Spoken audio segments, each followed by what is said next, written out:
Hello, welcome to another episode of Profiles. I'm your host, Michael Short, and on this episode, I had the fortunate pleasure of interviewing Devin Walker from GiveWP. Now, what's interesting about this interview is that you'll notice I do not call his company name by the right name the entire time, and that goes to show how good of a person Devin is. He never once corrected me, and he's just an all-around great guy, and hopefully you'll get to enjoy learning more about Devin and inside of this interview as much as I did. So without further ado, let's just jump right in.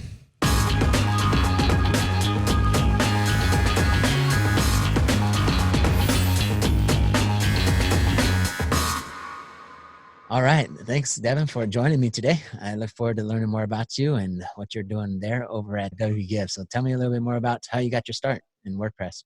Sure. Yeah. Thanks for having me. Basically, I started in WordPress in 2009.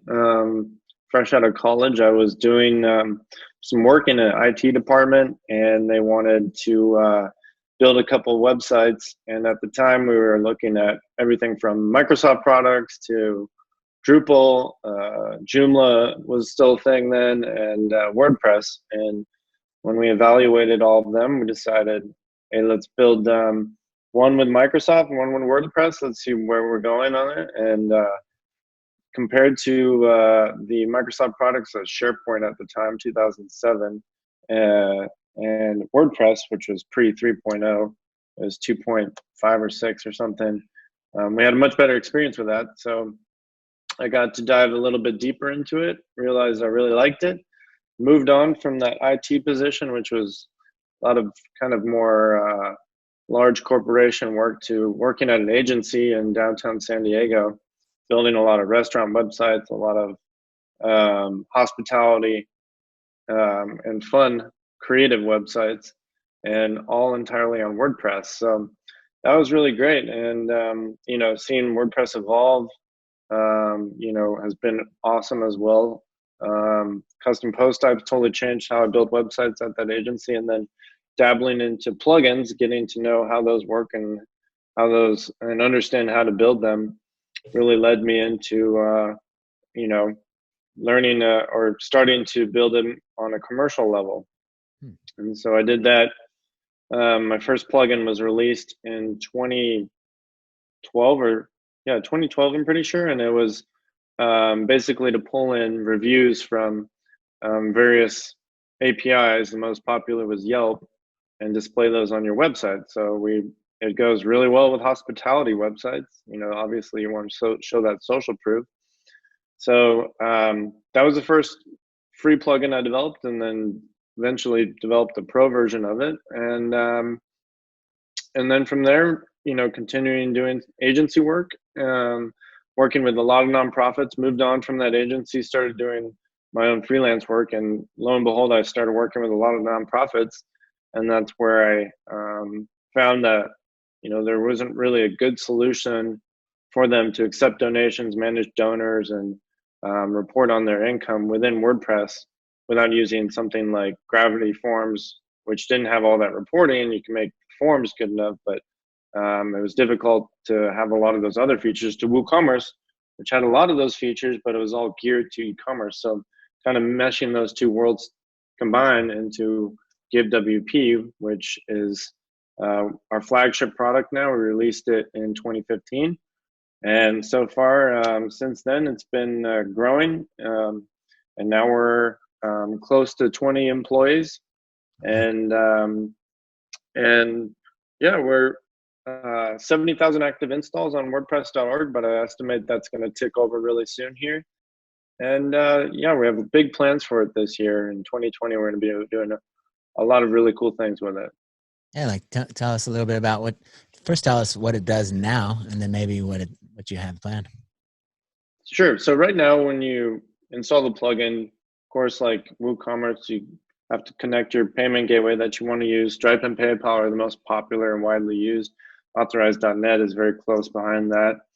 And then you create various donation forms, whether you want to place them on a dedicated donation page, you can do that, or you can embed them throughout your site using a shortcode or a Gutenberg block, or also a widget. And then you can use any page builder you want to kind of outline the look and feel of it. But the donation form itself, the styling of it and the functionality of it is pretty basic. So it gives you a nice blueprint for what your theme can style. If it's going to style the fields and the buttons, it will do that for it. But depending on the theme, you might get some mixed results. So what we're really looking at is how we can create a great donor experience and then also an admin experience by coming out with what we're going to be calling form themes. And what these form themes are pre-configured layouts embedded within your site in a way that won't allow your theme or different plugins to conflict with it. So it's really neat how we're doing this. We're embedding it within actually an iframe that lives on your site, and we're creating our own isolated environment within your WordPress site to make those donation forms show up. And then you can place them wherever you want throughout your theme, and the end users won't be able to tell that it's an embeddable, and it'll look exactly like you want in the preview without any theme conflicts and styling issues. So and it'll also be a lot more configurable than it is now. So that's been one of. Is this going to be a SaaS product that you're going to connect to through an API? Is that the kind of? No, this is going to be native into the free plugin. So you're going to get a couple base form themes, and then we'll probably have a couple premium ones after that. But this will be free within the core plugin. As well, we're coming out with a new reporting that's entirely React based and driven. So you'll have much more valuable reports that you can get valuable insights to when your donors give, how much they give, and you can export that data to CSV and aggregate it. And it's a great interface compared to what our reporting is right now. And then on top of that, we're going to be coming out with a new website here really soon, keeping the same logo, of course, refreshing a bit of our colors, just modernizing everything around our brand. So our website now has served us pretty well, but we're excited for where it can go. Yeah, that's exciting. I know I'm really impressed with the current website, so I can imagine what your new one's going to look like. So this React base is going to really change the way people are doing things then. So it's going to be a lot different than how it's kind of set up now. Are you having to refactor stuff? Or is it going to be a completely new product? Yeah, we're going to be doing it incrementally. So the first step into that direction is redoing all of our reports to be entirely React based. From there, we'll move into other screens. Possibly the donor profile screen will be next. And then also when you view data, the list tables, we want to get those React driven. So when you're paginating and you're filtering, it's not going to have to require page refresh. It's going to be a lot snappier. Right now we're using the standard WP list tables, which it works, but it's kind of the old school way of doing things. Yeah. What do you think are some of like the myths that your customers have that they believe in or follow that are keeping them from getting to the end results that they need, what they're looking for? Some of the myths are, within the nonprofit world, there's a lot of myths that, you always need to pick the solution that has the lowest fee, the lowest price point, and that's not necessarily the case. You can have really great tooling at a slightly higher price point, or a great API.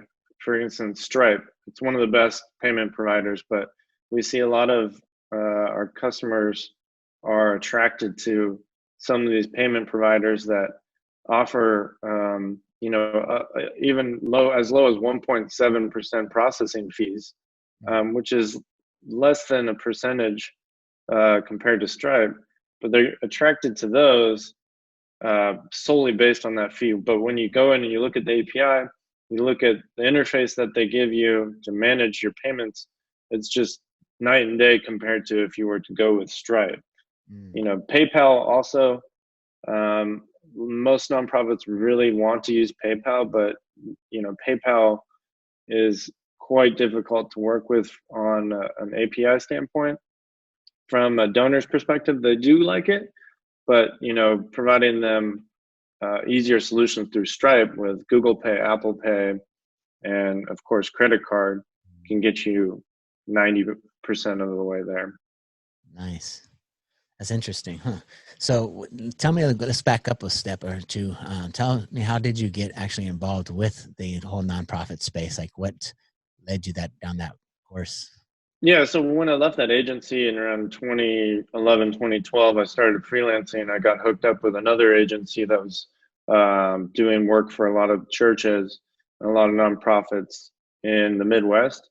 And so I built, at least 15, 20 websites for different organizations over there. And each one wanted to accept donations in a different way. They wanted to make sure that the wording and the usage of the terms were strictly donor oriented. So I had to wrangle with WooCommerce quite a bit, Gravity Forms, and none of them really met that need. So that's what led me down to the path where I'm at now. Yeah. And do you still do websites for the nonprofits yourself, or are you just 100% on your plugin now? 100% on the plugin now. Yeah, Huh? it's been that way for around 3 or 4 years now. Has it? Dang. Yeah. How was that transition? Because I know like some of us kind of want to transition from one sort of part of our business to another. Was it difficult? Did you find you had to build up the customer base first and then kind of take a risk? It was a slower transition. It wasn't immediately like we cut it all off. It was about 12 months, I'd say, transition. Okay, so that makes sense. That's kind of like where we are now too. And as you know, yeah, ramp it down, ramp it up. Yeah, kind of makes sense.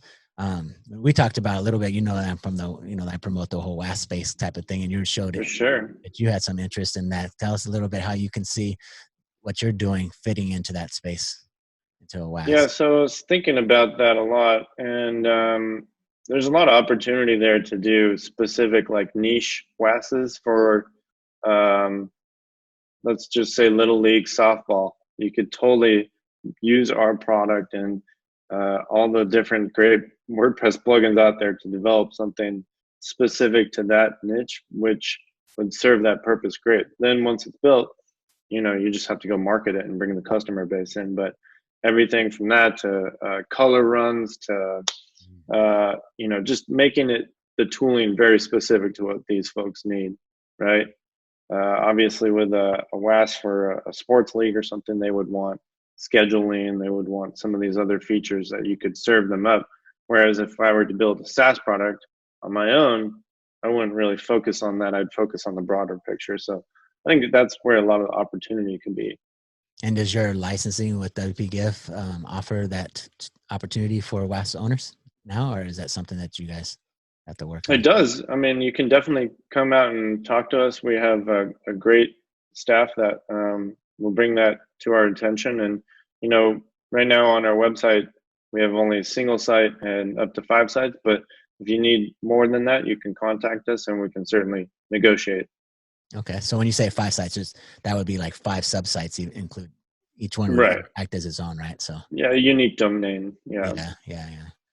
Cool. Yeah, that's something I could see very useful in the WAS community. I can see that as an opportunity for people. For sure, and white labeling too.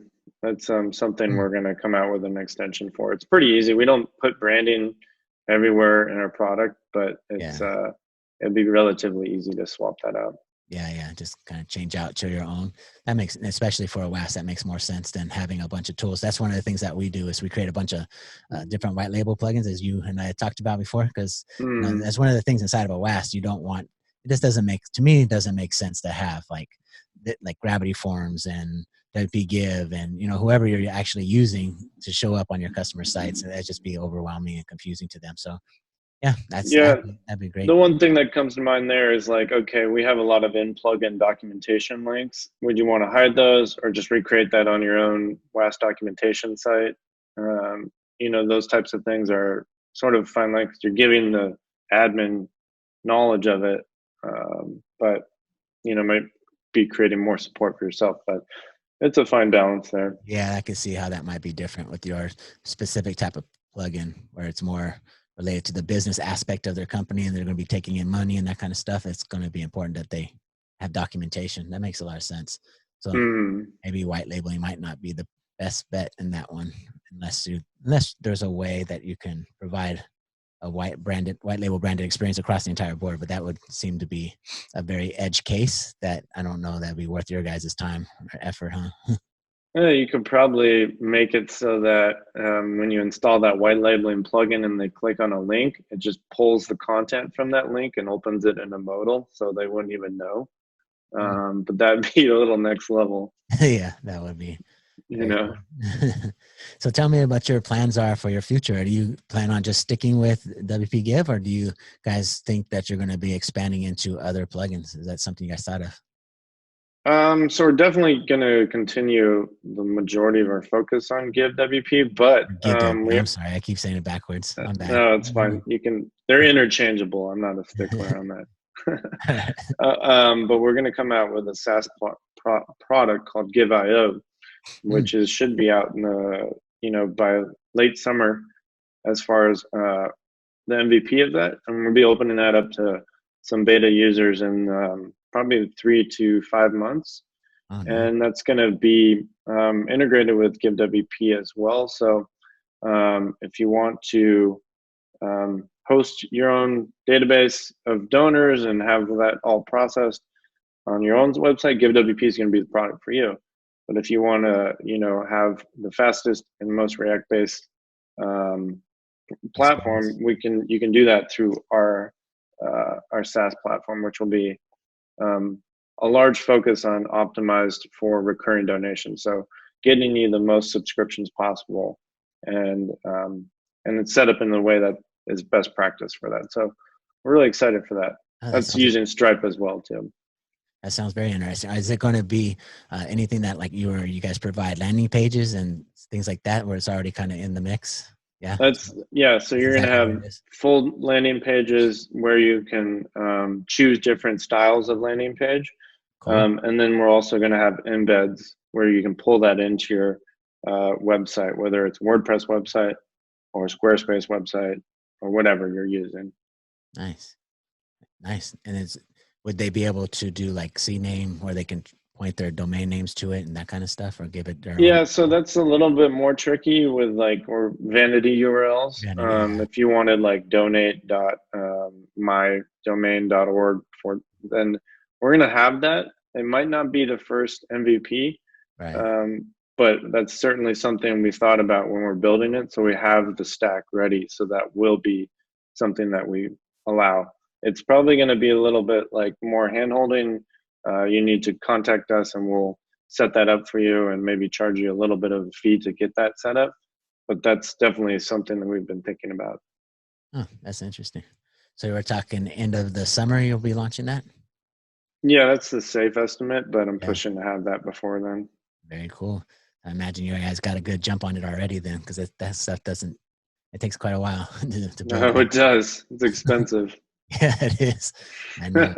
We talked about a project we're working on, and we could talk about that a little later after this recording, because there's some to tell you about. But no, this is exciting to see that you guys. Now, is this going to be competing with your GiveWP plugin? Like, do you feel like you might lose some customers from that to move over?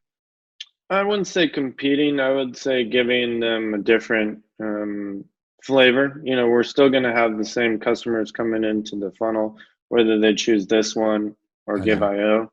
But it's also broadening our market, so we can go to those Squarespace sites, those Wix sites, whatever kind of platform you're on, you can use this, as long as you can embed our various elements that we're allowing to our widgets, or you want to use our landing page functionality, you can do that as well.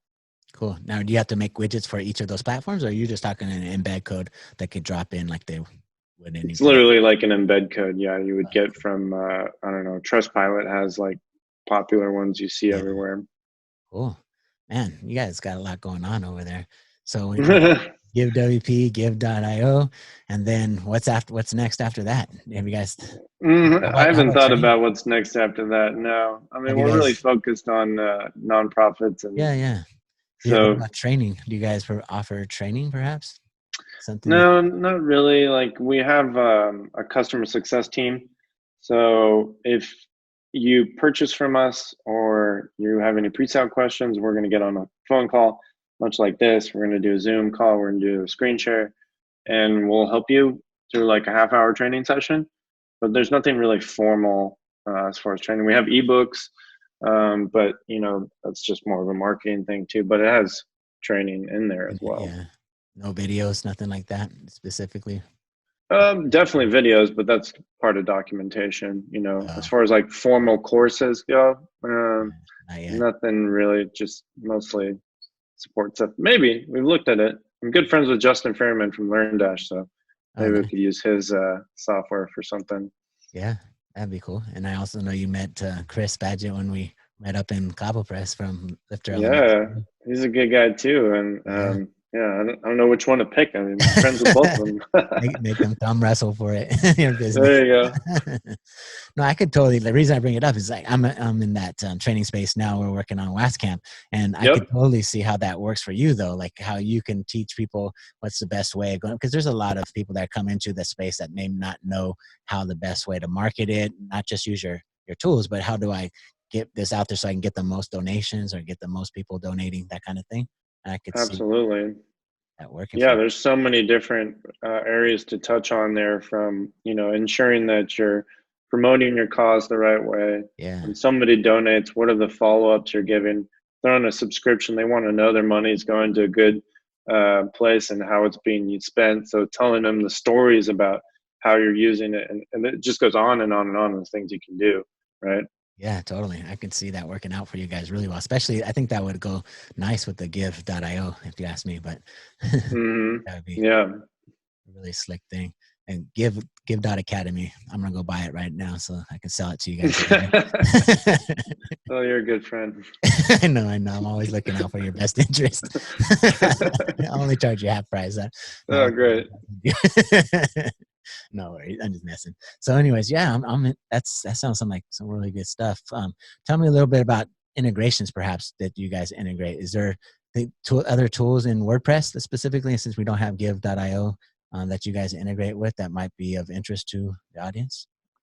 WooCommerce, we integrate with that. Okay. And so that if you want to have provide your customers the opportunity to give a donation at the cart or the checkout, they can do that. So it's kind of like added to their overall charge. So if they're buying a t-shirt, you can ask them, hey, do you want to give $5 or a custom amount to whatever cause you're trying to promote? That's our main integration with WooCommerce. We also have many payment gateways, and Zapier is one of our most popular add-ons for ensuring integrations across the board. But yeah, we're looking into the LMS space to see how we could integrate with Lifter and LearnDash to see if, okay, so if I donate, I can enter this course, kind of like a donate to get to the course. And then also different membership plugins for sure. And then finally, events plugins. If you want to run an event and you want to take donations, then we'll have an integration for that. Oh, nice.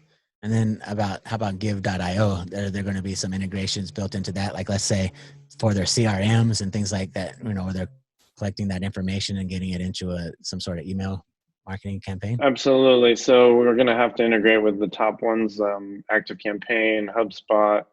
I think for MVP, we're mostly going to be doing it through Zapier until we can get those native integrations built. But that's definitely something that's high priority, is getting those integrations, because I know that's important. Very cool. So I think we're rounding out our time here. Tell us, how people can find out more about you, and what they want to learn more about you. How can they do that?